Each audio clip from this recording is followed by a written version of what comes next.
Hi, I'm Laurel. And I'm Riley, and this is Tallgrass After Dark. Hello. Josh, what are we talking about today? Things and stuff, also some things. If I'm thinking about my future, and I do have considerations outside my own self, family, wife, kids, even pets, maybe.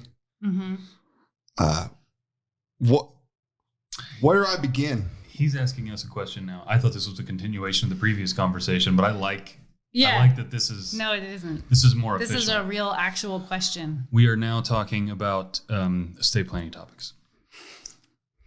So you have considerations. I think all of that's good. Down to business. I am on the same page. Bullet with point y'all. number 1. Okay, I like it. I don't know if bullets are numbered. Anyway. Yes. Let's number some little bullets. Dots. Little Anyway. dots. That's a fair point. Number the bullets. Okay. So the question was, you got things, where do you start? Is that what I heard? Yeah, I mean, I think so. I have a cursory understanding that you all have something to do with the stuff I have if I die. Actually, that's a really there's a bunch packed in there that my lawyer brain wants I'll just let you talk for 5 minutes and then I'll chirp in. Yes. So I guess what I'll say is there are 2 premises cooked into your question that are both worth clarifying because they are popular misconceptions, or maybe misconceptions might be the wrong word, limited conceptions. Okay. So you asked about stuff I have and when I die.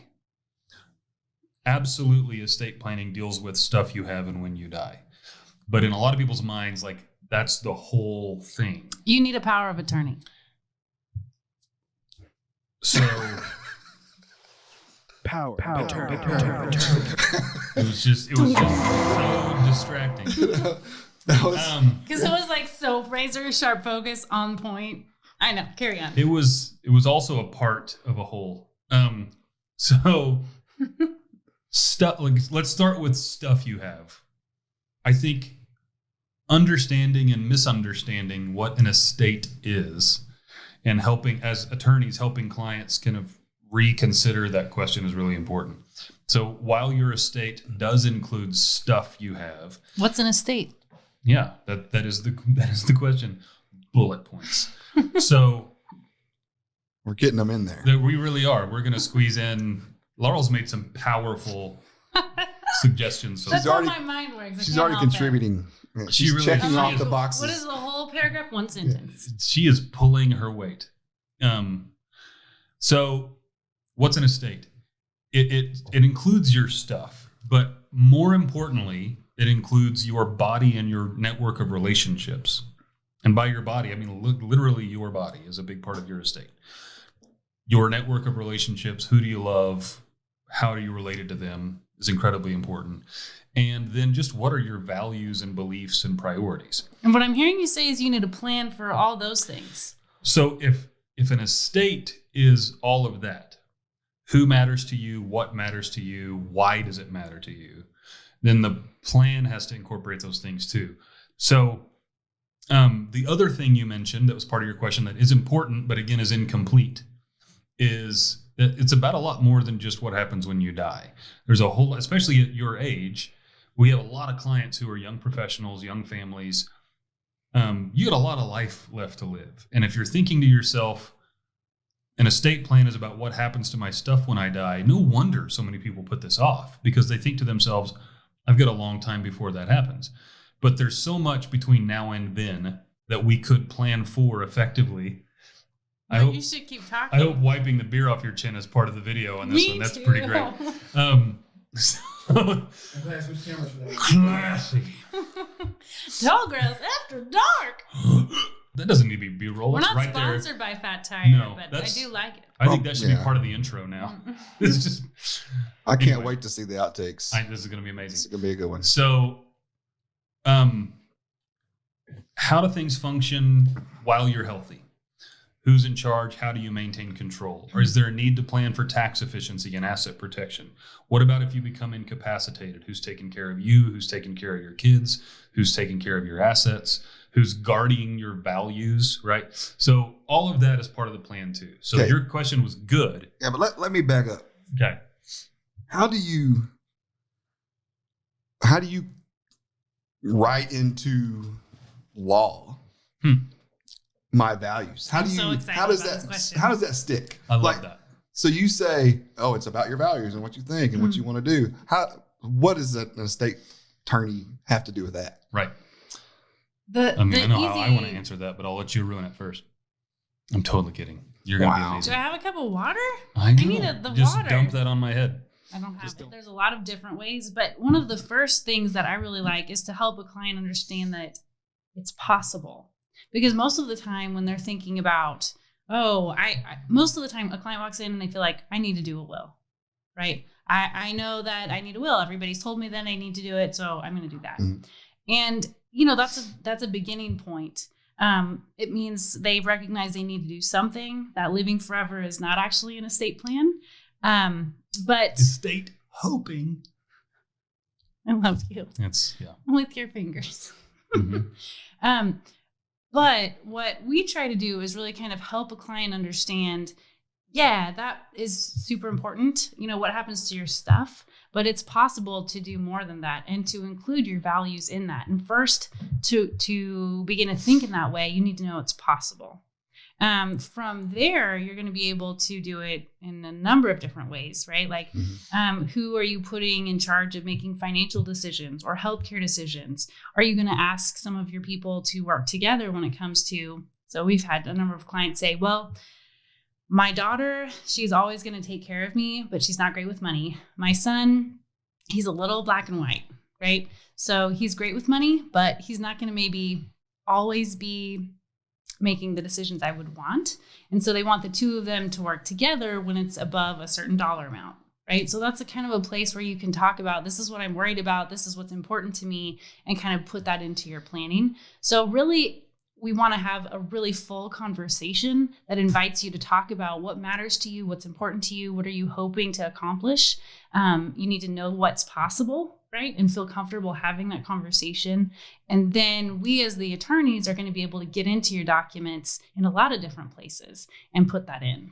And what that looks like most of the time is clear, detailed instructions and guidelines to the people you've identified as your what are called fiduciaries, right? So executors in a will or trustees of a trust or agents in a power of attorney. So, just today we've had meetings with clients who, one of them prioritizing education for their nieces and nephews, big value. In their mind, when we started this process, it was just, how do I make sure that my money gets to these people? And then we started to talk about, well, what would you want it to accomplish? And they were like, I don't even know we could think about that. And when we started to unpack the question, they're two people that have advanced degrees. They value education. They think it's an important thing, and they want to incentivize their nieces and nephews to pursue that. So if they're under a certain age, clearly identifying to the trustees that we want to really incentivize them to chase educational opportunities. Not necessarily a 4-year college program, but something that's about like pursuing learning beyond high school. That's a value they had. We can make sure that there are clear instructions on how and when that money should be used for those people. Other clients might be folks who didn't necessarily go the route of education, but became successful entrepreneurs because of their own ingenuity. And they wanted to make sure that if they died while their children were still young, that money was clear to their trustees that should be used for things like venture capital or loans on small business ideas, right? Let the trust be something that funds these dreams, even if their kids don't get a 4-year degree. Maybe they drop out of college as a sophomore because they've got $1 billion idea. How can we feed that? And Bradley, I would just say, is he's talked several times about trustee. You're giving information to your trustee, guidelines to your trustee. Yeah. And that's kind of hinting at something that can be really important. Are we talking with a client about a will? Are we talking with them about a trust? those are kind of the cornerstone documents. There are a lot of other documents that are really important, powers of attorney being one of them. But yeah, I was going to have y'all back up and kind of define some of like, you're saying fiduciary, trustee, will. I mean, I think will is kind of a general understood word. Maybe, I don't know. Is that something that people get wrong it's too? a generally used word, but it's a commonly misunderstood word. And I would love to just dive into that because I too watch a lot of British mysteries, right? Where we sit at the big fancy table and the person in the fanciest clothes reads out the will to all of the people that the will mentions. And apparently that's then supposed it's to done. be all, job done. We've read the Woo! will. Now the stuff is yours. That's all we needed to do. We had a will. And I will just say that in every state, it's a little bit different. But in the state we are currently living in, which is Oklahoma, no, right? A will is going to require probate. And a probate at the very fastest is going to be 6 months. But most of the time, good scenario, 1 year. 6 months to a year to do what? 6 months to a year to probate it. So probate is a court-controlled process where the state figures out who gets to own your stuff next. Yeah, that's essentially what it is, right? In Oklahoma, a will has power only because a judge gives it power. And that's the biggest misunderstanding. Folks will come and say, hey, I've heard I need a will because I want to avoid probate. And we'll say, cool that you need a will. Maybe you do. But first thing we need to talk about is how it's not going to do the thing you just said, right? In order for that will to actually be effective in accomplishing anything, it's got to be overseen in a court administration process called probate. It does not avoid courts. It requires courts. And so that requires more attorneys. Attorneys, time. If you die... Heartache. Yeah. Right? Sometimes, yeah. Because they're public processes. They're easy to challenge. They involve regularly. I'm learning the further we get into our practice, it's more often than not that wills are contested somehow because they require statutory notice to all of the heirs, to basically anybody who could possibly be an interested party, even if maybe the will has disinherited them, and it just invites them to come to the court and maybe argue disagree about things. Yeah. So they could be at the court and say, Grandpa said the cat was mine. Yeah. Or more often than not, it's something more like, it was clear that Dad wanted me to have the house. Mm-hmm. Right? So the stakes are high because the family doesn't understand the difference between conversation around the dinner table and what's actually legally enforceable. And then you got a judge that is the one deciding all that, who has no connection. And all the judge knows is what's written on this piece of paper. Right. And maybe Dad didn't write this piece of paper so well. Right? So attorneys don't write wills? Attorneys do, but so do... Hey. I will work on that, yes. Can you go watch your show and I'll be right back? Okay. Let's make sure a boy nipple gets into this episode. So 2 boy nipples. I used to dance under that name. Boy nipples. Big boy nipples? BOI. Oh. Boy nipples. So we're gonna take it from action. Attorneys don't write wills. Yes, attorneys do write wills, but so do individuals on LegalZoom or on the back of a napkin. So I could just write the will myself. Yes. And I'm not an attorney, so it'd be bad, more than likely. So here's... And what does that mean? This is probably something attorneys don't want us saying, but you don't have to have an attorney to write any legal document. You can write your own will, you can write your own power of attorney, write your own trust, write your own contract. In the same way that you could do your own knee surgery. You don't need to hire a doctor. You can do that. Yeah, like you tried to do. And then I talked to a friend. Well, it wasn't my knee surgery. So it may not be a good idea for you to try to do that yourself. It was not a good idea. Just like doing your own knee surgery. And that's a little out there, but maybe like your own stitches or something. Right. Yeah. You can end up with like a pirate scar. Because I could actually see somebody trying to just save some cash. Okay, but here's the thing though. Like, yeah, a pirate can just like suture up their own wound and then they have their pirate scar and they can be so proud, or they could die of infection. You know, one of the two. When you're doing your own documents, by the time those documents actually need to be used, you're no longer able to participate in whether or not they work or they're working how you want them to. Yeah, you are. And that's messed up. You are counting on knowing something that you just don't know. So because you are either incapacitated, and that's why they need the power of attorney. And so that you can't come in at that point and say, I really what I meant meant was, no, I wanted them to be able to sell the house. No, I wanted them to be able to stop me from spending all of the money because I now have dementia and I don't understand what I'm doing. Changing my beneficiaries, opening and closing bank accounts. Or you've died. And there's no coming back and like haunting a person I into thought doing this was it the going way to you avoid wanted. probate. Yeah. Nope. This is now you are stuck with that. Right. So yes, of course you can draft your own documents, and people often do, and they are almost always problematic somehow. So a will, again, like the two documents that tend to be central in people's estate plans are either will or something called a trust. Mm-hmm. And a trust, I think, is easiest to understand if you compare it to a will, right? So a will, again, is just a declaration of your intentions that requires a judge to make it happen. A trust is a contract, and that contract creates a legal entity, and that legal entity can own property. It can own your house. It can own your bank accounts. It can become the beneficiary of your life insurance and your retirement. It can own your brokerage. It can own your business interests. A well-drafted trust is like an elegant gazelle, and it captures all of your values into itself, and it can hold your property. And so it gallops over the need for probate, and then it elegantly distributes them and maybe even asset protects them for your people. And I love a trust. I'm not really sure where a gazelle comes into that. That's what they are to me. I love them. It owns property like a gazelle could. So when I'm dead or when I'm alive, how does this trust work? So that's a really good question. There are a lot of different ways to categorize trusts: revocable, irrevocable, grantor, non-grantor, and then there's also this category called a living trust and a testamentary trust. Oh gosh, no. A testamentary trust only exists when you die. It's created by a will, and it requires probate. And so you've never had a chance to see how it works, let alone explain to your beneficiaries and your trustees how you wanted it to work in the first place. And you're just hoping that it was written really well and that the judge and you have the same vision about how it was going to work. I really don't like a testamentary trust. It's more like a gross hyena, not an elegant gazelle.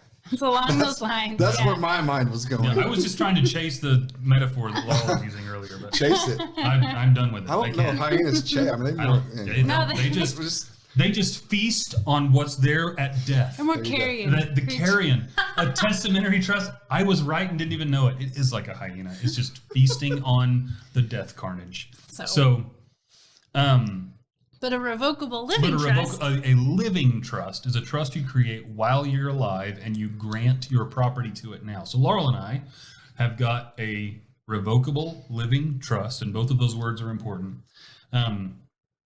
It's a trust that we created now while we're living, and it's revocable. We can change the terms of it anytime we want to. But right now, Laurel and I don't own our house or our bank accounts. Our trust does. We aren't the beneficiary of our life insurance policies. Our trust is, right? So if I don't own my cash, how do I use it?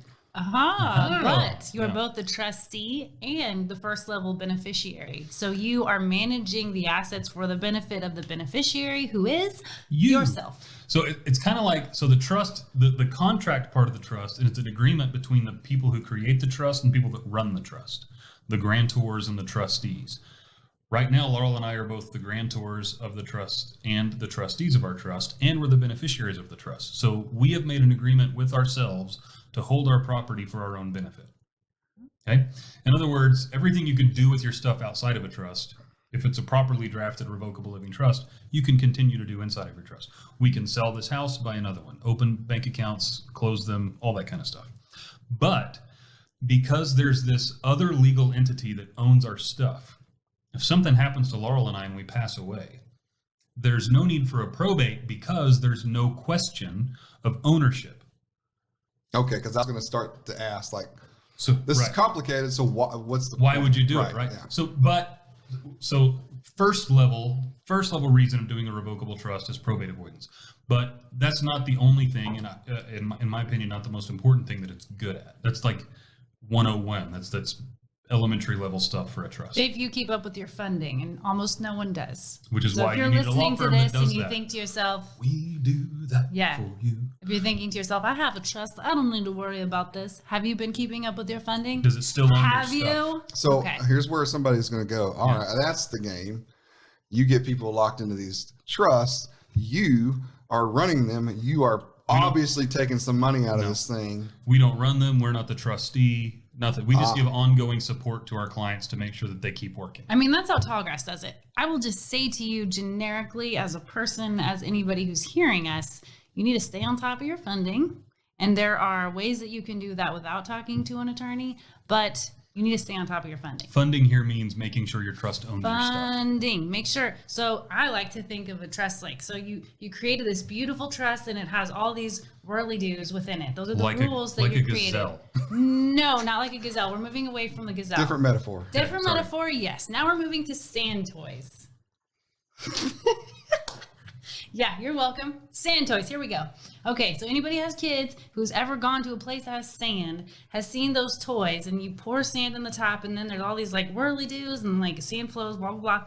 Okay, so your trust is like that, right? You create the whirly-dos, right? You create what happens to the stuff, but you still have to point all the stuff to pour in to the trust so that it abides by the rules of the whirly-dos that you Wait a created. second. So if Laurel. I make a if I work with you all, create a trust. Yeah. I put my house in the trust in January of 2021. Right.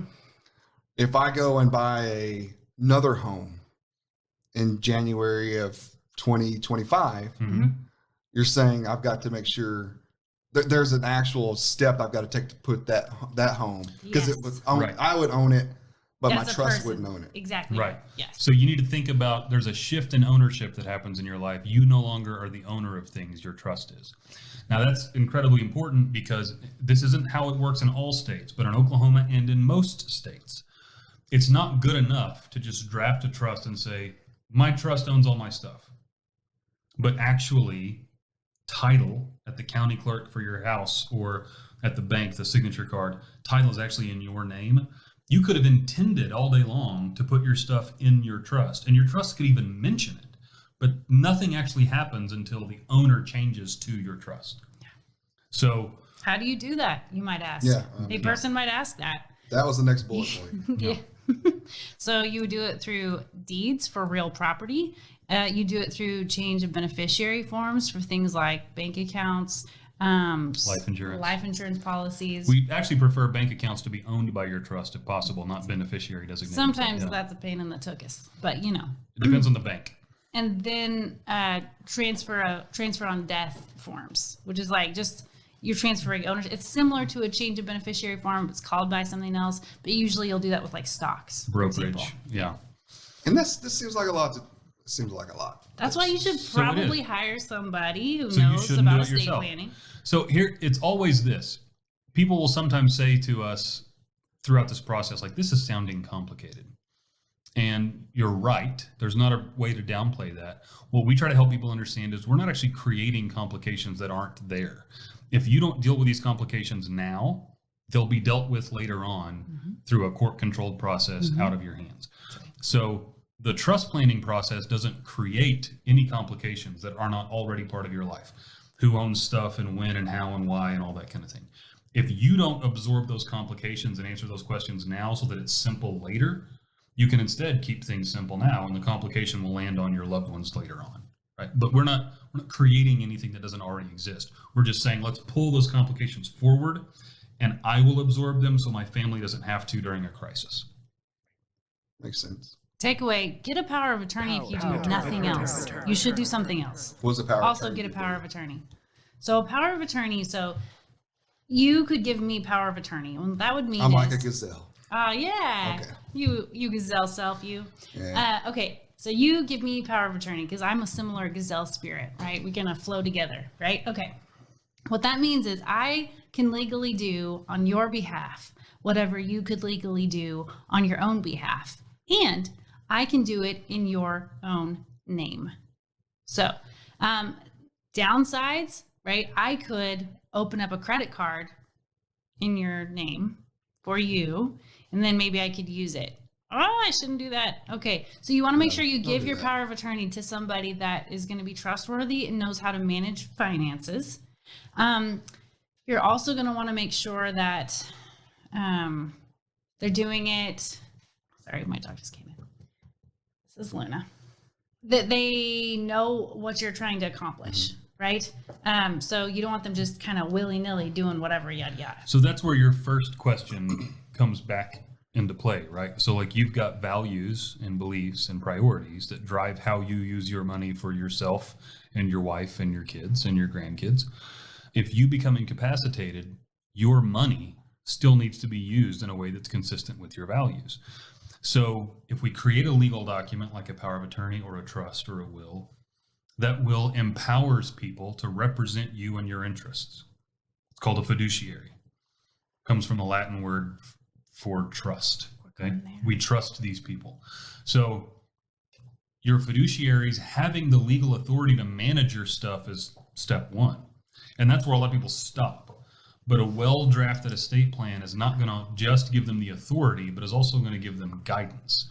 And the documents should include guidance that says, this document is unique to Josh Linton.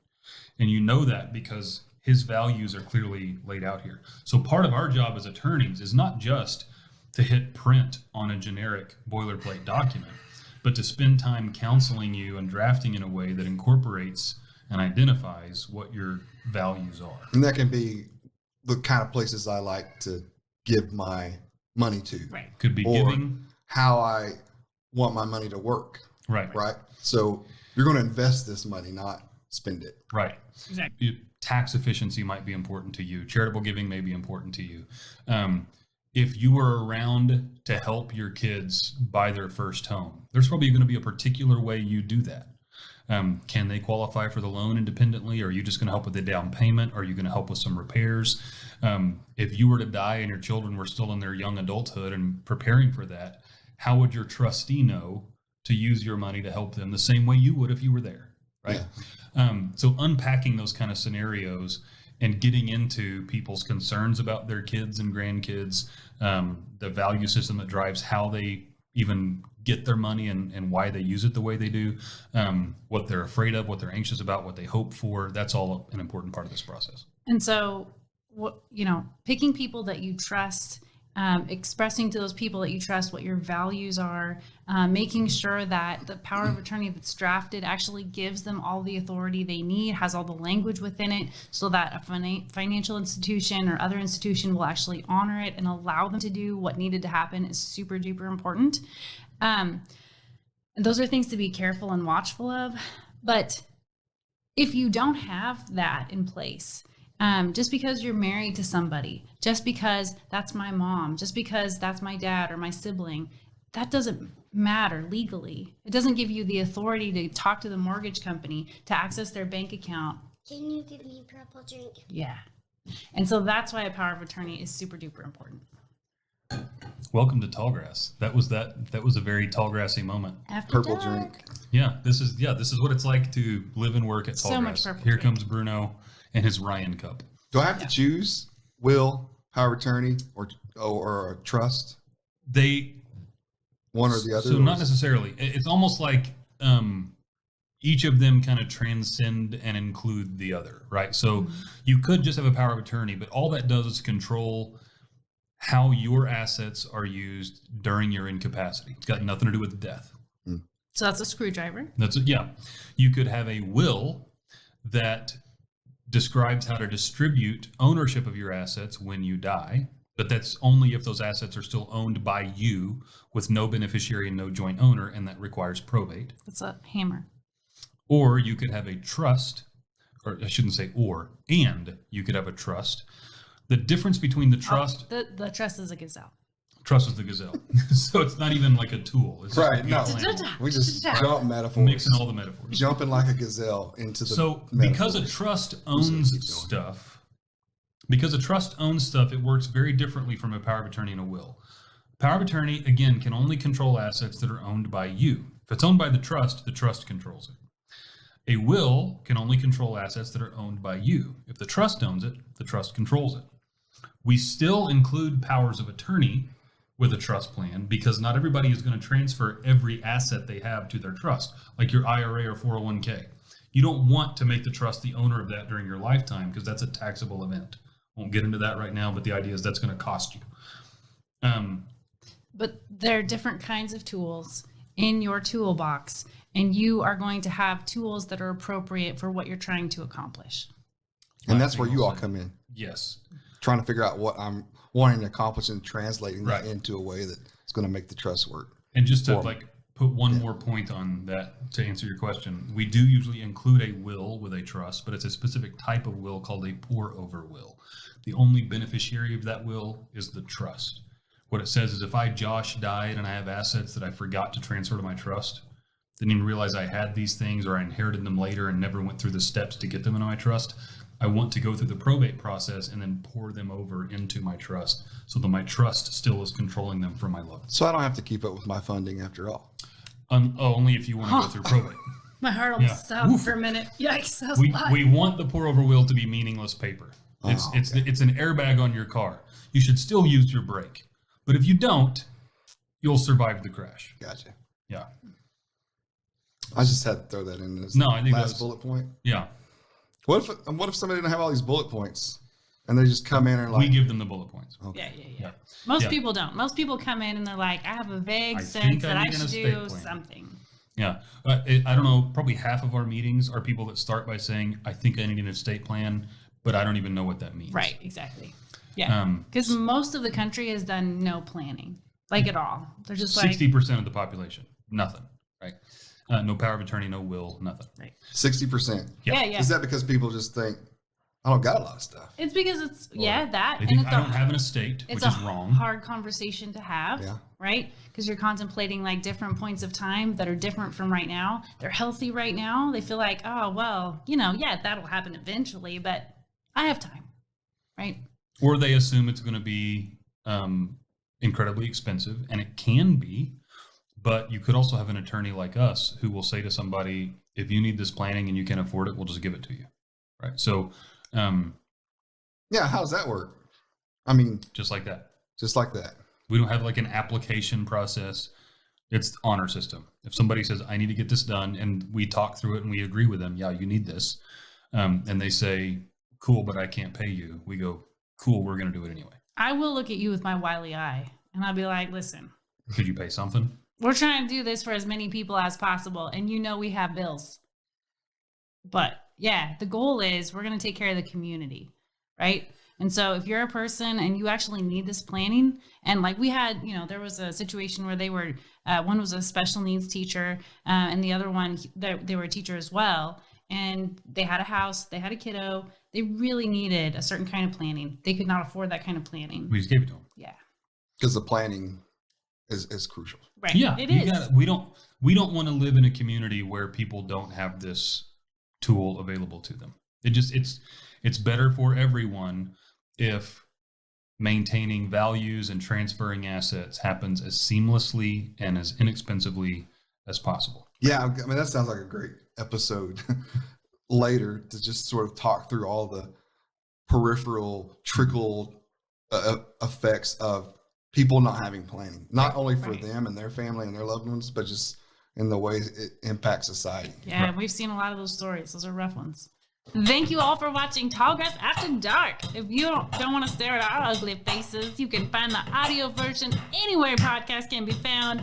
But if you do enjoy staring at our beautiful faces, please subscribe to the Tallgrass Estate Planning YouTube channel so you do not miss the next Tallgrass After Dark. Beautiful. Say goodbye to this camera. Goodbye, we love you. Anyone have a rant for this week? Yeah. we always have them. I apparently did earlier, but I'm feeling pretty good now. I'm not as salty as I was, so doesn't matter. What were you salty about? I don't Golden know. Girls Yeah. Well, and Lake Will I Be feel Gone. like people will have, they Or will whatever want it's to called. interact with that. What? They will want to tell you how wrong you are I about know, not I mean, liking Golden Girls. I could throw some shit out there Well, just you to should. clickbait. Maybe you should. Yeah, Okay, has opinions. Golden Girls suck. 6. Yeah. Yeah. You already had an Oreo cookie. You had 3 Oreo cookies. That's how I got her to let me wipe her. She was insistent it was going to be you. She was not going to let me touch Wow, that's a lot. Pearl needs to get over it. Hashtag get over it. Hashtag let him wipe your butt. I'm telling you what, that's a lot. Just enjoy having someone wipe your butt. Right? Right. Because like now you have to do it yourself. Yeah. Can I put that It's in my not a- estate plan? Yeah. Somebody's going to have to wipe my butt. Can I pick who gets to wipe my butt when Well, I'm... yeah, anyone who gets money from my trust has to use a bidet. That's what I put in my trust. The bidets are superior. Do you have a bidet? I do. Do you have a tushy? No, I have a squatty potty. Squatty potty. Okay. I can't do the squatty potty.